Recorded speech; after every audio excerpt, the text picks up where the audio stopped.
Well, hello, Bethel Baptist Church. Thank you so much for joining me in this second week of looking at Christian ethics. The study of Christian ethics, I think, is a neglected discipline in the Christian life. We think of Christian ethics as something that just kind of comes naturally to us in our Christian life, but I think it's something that we should be studying and we should be engaged with. And so last week, I started this series, these episodes on Christian ethics. And last week, I tried to answer the question, what is ethics in general? What is ethics? And the definition I gave was that ethics is the study of the good and how we get there. And remember, the study of the good, so there's two parts of that definition, the study of the good and how we get there. When you're looking at the study of the good, you're looking at the study of a capital G good, which is the ultimate good. What do we define as ultimately good? Or lowercase g. And a lowercase g good would be things like marriage, education, things like that. Things that are good in general, but maybe not the ultimate good. Reasons, things like that. So when you're looking at ethics, you're looking at the study of the good, and how we get there. How we get there is the systems that we use to try to get to the good, the processes that we come up with, and the systems that we come up with in order that we can get to the good. So with that in mind, and then lastly, I said that those would be ethical theory and ethical practice. Ethical theory, the good; ethical practice, how we get there. So then, as we are studying this, I think that the study of ethics and the study of the good and how we get there is important for us because everybody has an ethic. Everybody has an ethic. Everyone's trying to figure out how to get to the good. And in studying ethics, I think that what we are doing for ourselves as we look at these things is, first, I think that the study of ethics is an incredible apologetic tool for us. I think it's helpful as we engage with the culture. It's helpful as we engage with unbelievers. It's helpful as we engage with our Christian faith in the world. Because since everybody has an ethic, we are able to dig into how are people defining the word good. And is their definition of good right? And why are their definitions of good wrong? And why is their system not matching what they actually think is good? And things like that. So I think it's an incredible apologetic tool because I am firmly convinced that the older I get and the more I spend time with the Christian faith and in the scriptures and in the surrounding culture, that I'm more convinced than ever that Christianity is the only system that provides a coherent, logical system for our life. It is the source of truth. It's where the good is found. And so whenever we see and study ethics and we see other people's definitions of the good and we see holes in how they're defining the good, we have a system, we have a belief structure, we have an ethic that makes sense, that combines reality and what we're seeing happening in the world with truth in a way that I don't think other people can. So we study ethics because I think it's an incredible apologetic tool for us in engaging with the culture. But secondly, I think as we study ethics, not only do we understand the culture better, but we come to understand ourselves better. That we actually are able to understand how we're understanding the good. When we are in sin, when we disobey God, when we do things that we shouldn't, or we're doing things that we should, whatever that might be, we're able to kind of reflect and think through our own system and our own life more logically and understanding, and in so doing understands ourselves and how we should live better. But then third, I think we study ethics because as we're studying ethics and studying the good and how we should get there, ultimately as Christians, we're studying God, who is good, who is ultimately good, the source of all goodness. And so when we are studying the good in Christian ethics, we are studying God and how we are to get to Him. And so that is why I think that we study ethics. Now, a clarification I wanted to make from the last lesson is that when I'm using the word ethics, most of you probably think of somebody brought up to my attention that when you're talking about ethics, you're talking about like business ethics and things like that I would get in the workplace. No, that's not exactly it. And when I'm talking about ethics, I'm talking about anything that we put moral weight behind, morality. Because when you're making some sort of ethical decision, there's some moral weight behind it that either if you were to do something, it would be good. If you weren't to do it or to do something wrong, it would be bad. So we even use the terms good and bad because in doing something, you're getting towards good.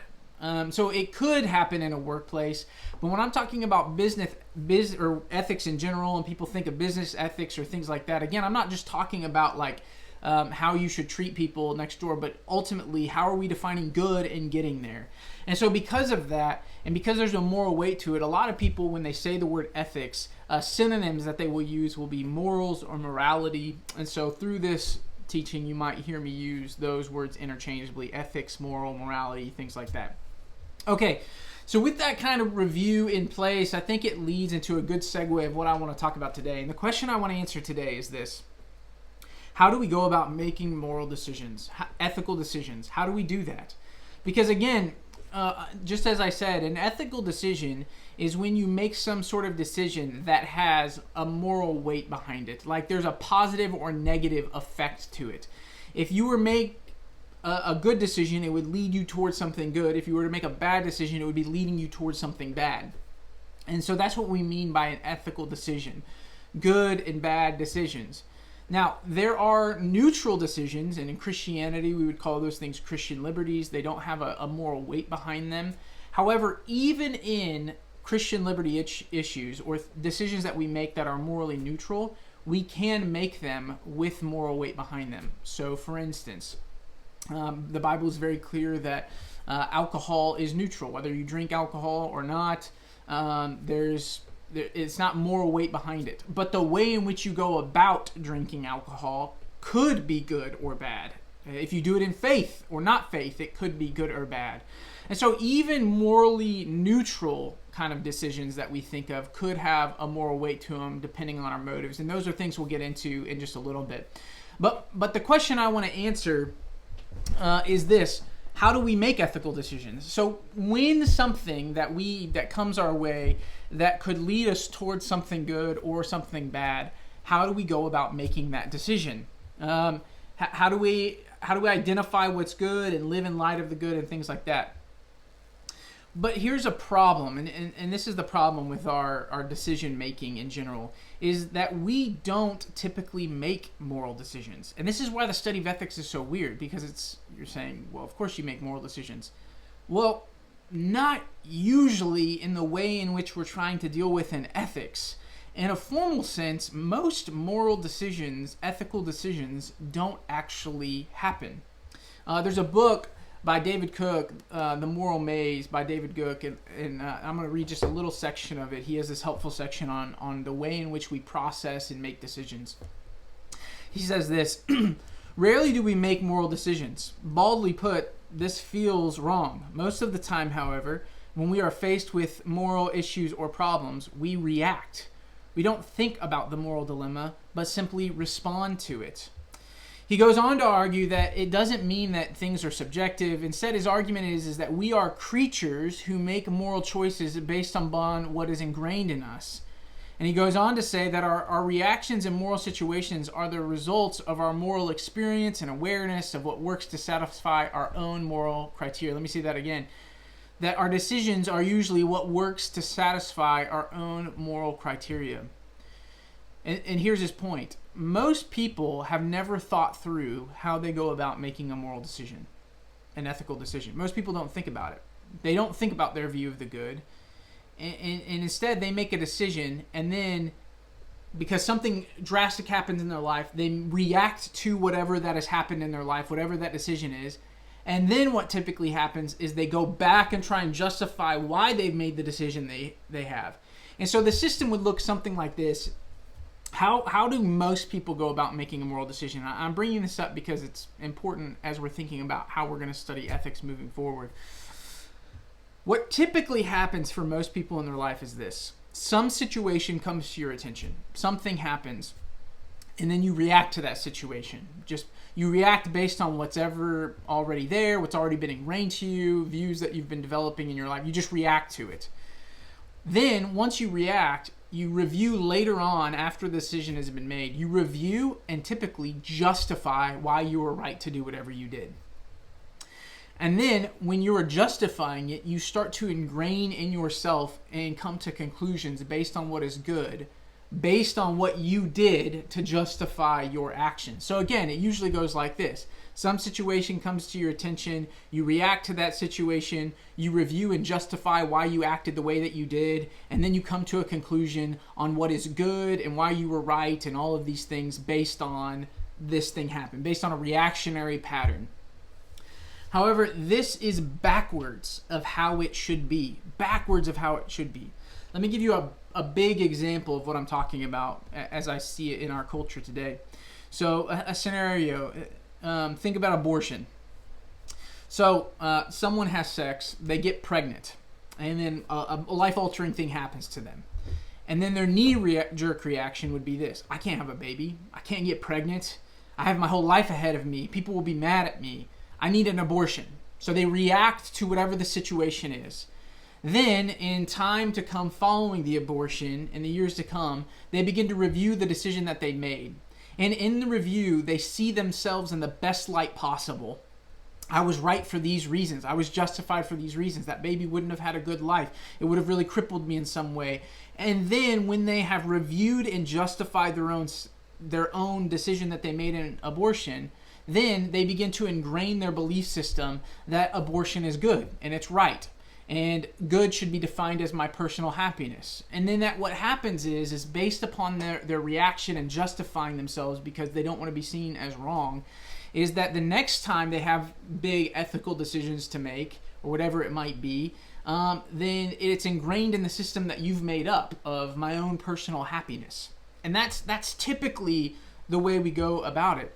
And the problem with approaching moral decisions or ethical decisions this way is that the human heart, that's a big example, but there are tiny examples that we do every single day. You get in an argument with a coworker, and then how often do you, later on, you justify why you were in the right for doing it that way. And then in your justification, you are more solidified in whatever you think, how you're going to handle the next situation that comes your way. And so that's typically the pattern that we take in small things, and then those grow into big decisions and things like that. And the problem when we approach making an ethical decision and we haven't thought through our approach to making decisions rightly, ethically, when we haven't thought through that, here's the main problem with that. According to Scripture, the human heart's knee-jerk reaction is to always justify itself.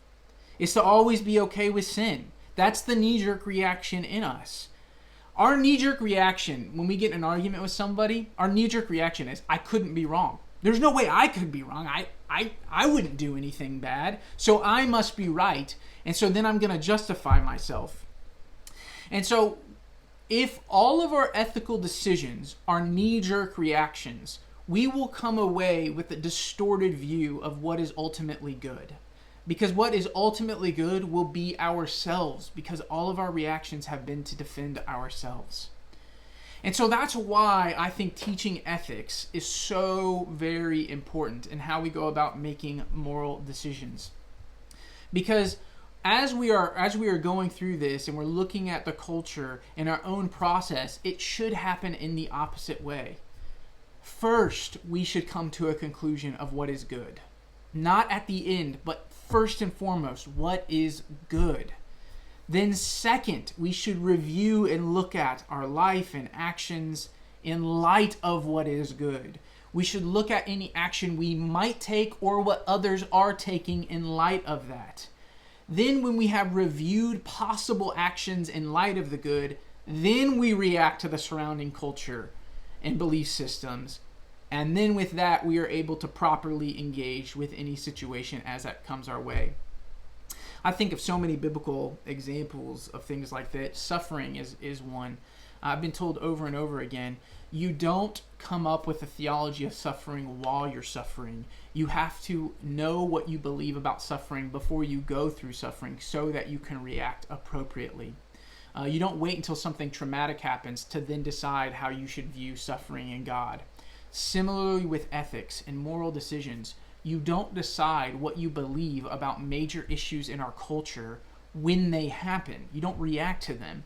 You need to make decisions about those things before those kinds of things happen, so then you can react appropriately. So instead of a situation catching you off guard, reacting to it, justifying that reaction, and then defining your view of good based upon that, you do the opposite.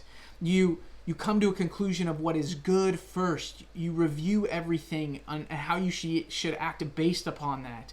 Then you look at surrounding cultures and react to what's happening based upon how you've decided these things, and engage with society appropriately.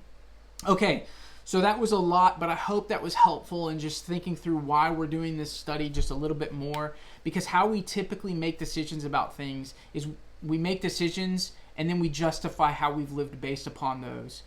And the study of ethics is very helpful for us as it reverses the order of our nature. Our nature is to justify ourselves. Ethics demands that we define the word good first. And so next week then, the next time we get together with this, we're going to start looking at different systems of ethics, specifically in the world, and we're going to start trying to figure out how they define good and how they live based upon that, and maybe see how we see that in our culture. Thank you so much for listening. I hope this was helpful for you. Feel free to reach out to me at marty@bbckc.org. Again, that's marty@bbckc.org, and I look forward to the next time. Thanks.